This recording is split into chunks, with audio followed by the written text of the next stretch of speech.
It is amazing to be with Norm Powell, who is a shooting guard with the Raptors, 5 seasons in Toronto, all 5 seasons in Toronto. And I just want to say, Norm, thank you so much on behalf of 2 million students in Ontario that are tremendously excited to see you right now and to hear your words of wisdom as we get through this global challenge. So Norm, I have to ask this question. A year ago this week, you were part of history. You brought our country together. And I feel like, there's a lot of parallels of, overcoming adversity. And I'm sure it felt impossible to see victory, but somehow you guys did, and you overcame it and you won. And so tell me what that felt like, and maybe what are the lessons learned for you about that historic victory last year? Honestly, it was amazing. Going back to that whole playoff run and everything that we went through, the ups and downs, then finally to make it over that mountaintop, it felt amazing. Like you said, I've been here for 5 years, and I feel like, honestly, with me being here, I've been able to be a part of history with this team somehow, some way, every single season. But going back to last year, I think what really helped us is all that turmoil and hardship that we faced going throughout the year with Kawhi, sitting out games due to injury, load management, and the different things that we had to face with, I got injured, dislocated my shoulder, and we had all these obstacles that we each had to face, but really helped us was coming together during those times and figuring out how we can be better, do better, and work better together. So you never lost hope. Like, even when you got injured, I feel like in the moment, maybe that could have been distressing, but sort of how did you deal with that? How did you resolve yourself to not focus on the immediate negative, just knowing that you're going to get through it? The way I dealt with it is just trying to be mentally tough, and I try to focus on the moment and what that moment needs. And I feel like a lot of people get distracted, and start thinking that it's not possible, or they get down on themselves and ask them, why me? And the way I look at it is, okay, this is what's happening, so what's next?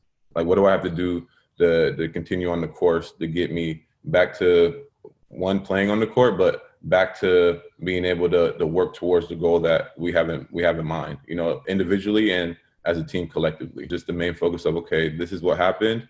So what's next? What do I have to do next to get me back on course and back on track?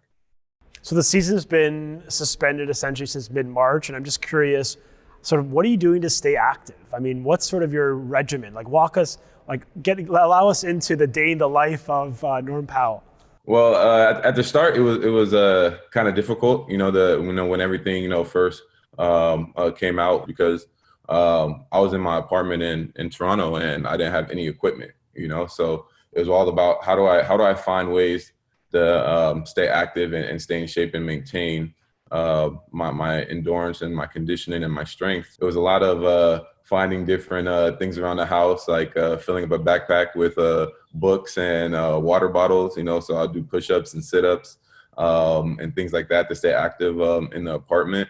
And then once I was cleared to go home and spend time with family, I did a lot of just running around the neighborhood. I would set up different obstacle courses and things like that to work on my agility and foot speed. I'd fill up buckets in the backyard and do different carries and arm rolls and things like that. So I really just tried to adjust to my surroundings and environment to best help me with what I'm trying to accomplish and stay in shape.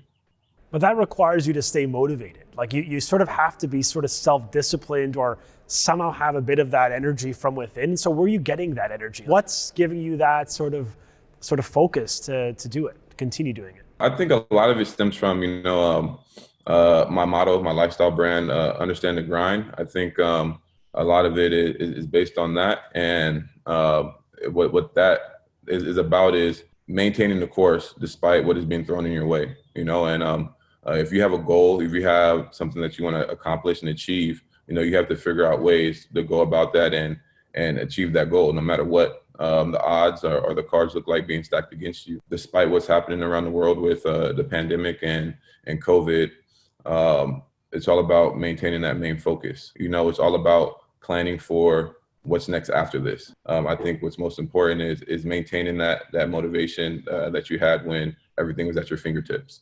and like I said, adjusting to your environment around you to continue on with your goals.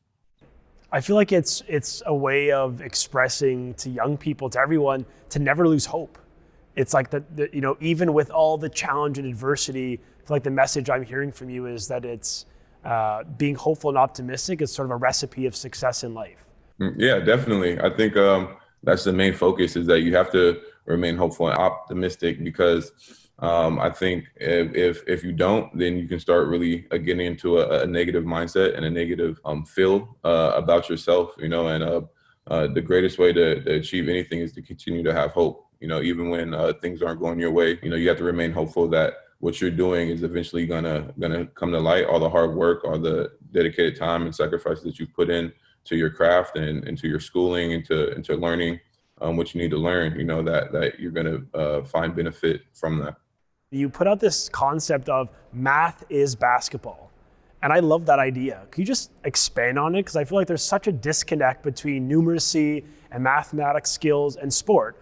But I feel like you just totally debunked it in one tweet. So maybe just tell us why you think it's so important that math is vital. Math is very vital, because math is what is all around us. Everything that is around us is based off math, some type of equation, that has to be worked out.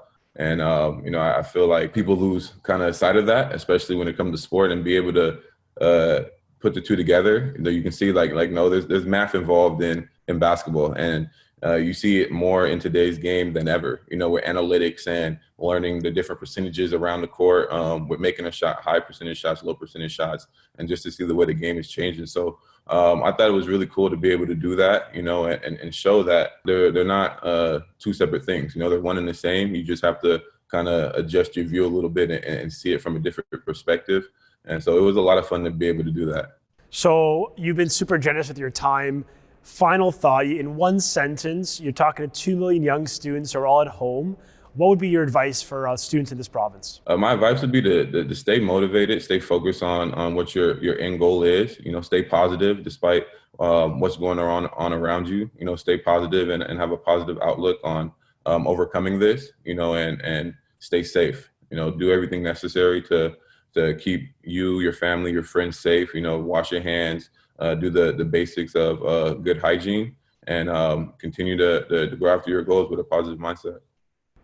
Norm, thank you so much. You are literally a champion. We're honestly so proud of you, and we're so grateful to have this opportunity to talk. I know students in Ontario are going to be excited. Can't wait to see you back. And of course, for your family and your friends, please stay safe. Thank you so much. Thanks for having me. You as well.